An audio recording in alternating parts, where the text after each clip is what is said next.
Hello everyone and welcome back to another Swift tutorial. In this video we're going to be going over if else. Alright, so let's jump right in. So here we have a variable, my index, which is equal to 0. Nothing new here if you watched my previous videos. Alright, so let's jump into the if else. Alright, so we can just say if and then in parentheses what we're checking. So if my index is greater than 0, we're going to print, hey, it moved. All right. And then else, we can say, nope, still 0.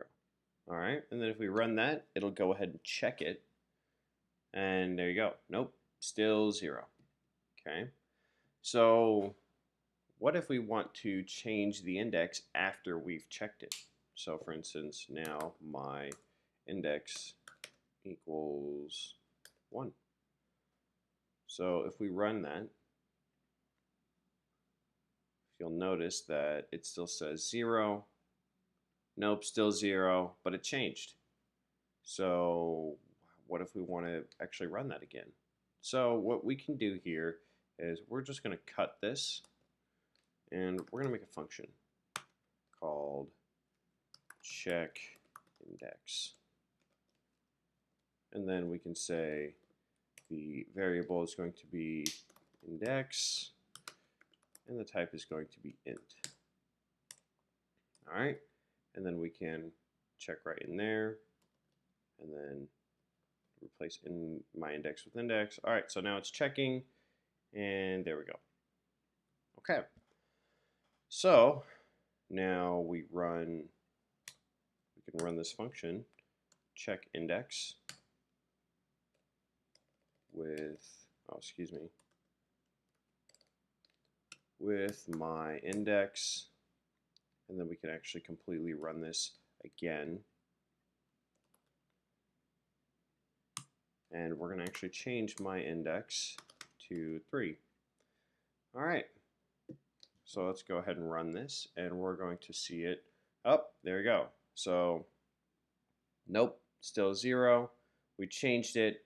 We run the function again, and it goes into if else. So if this index that we pass this parameter in, which is my index, is greater than 0, we print out, hey, it moved.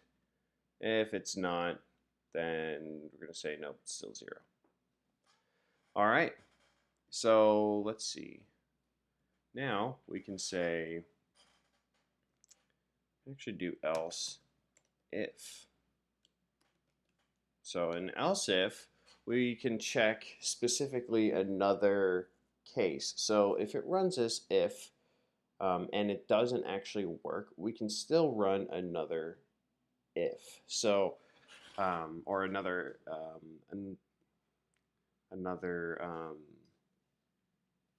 check, you could say. So in here we can say if index then is less than 0, we can say it's negative. Cool. All right, and then we say else, we can print nope,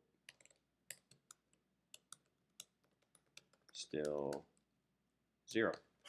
All right, so now we can run this again. We'll go ahead and copy this a little bit just to for testing purposes. All right. So let's go ahead and run this now. See what we get. All right. So index is 0. We run it, and then it says nope, it's still 0. Then we check the index again after we have increased the index to 3. Say, hey, it's moved. All right, because the index is greater than 0, so it prints out, hey, it's moved. All right, then we change the index again to -2. We pass that number in, and then it runs it again, says, hey, it's negative because it ran through this if statement first and it didn't actually work, so it went to this else if statement to find that it's negative, and so it stopped here and printed that out. All right. Join me in the next video. We're going to actually see how we can consolidate if statements, because it can get a little messy if we have a ton of cases. So we're going to take a look at the switch statement. So I look forward to seeing you guys in the next one.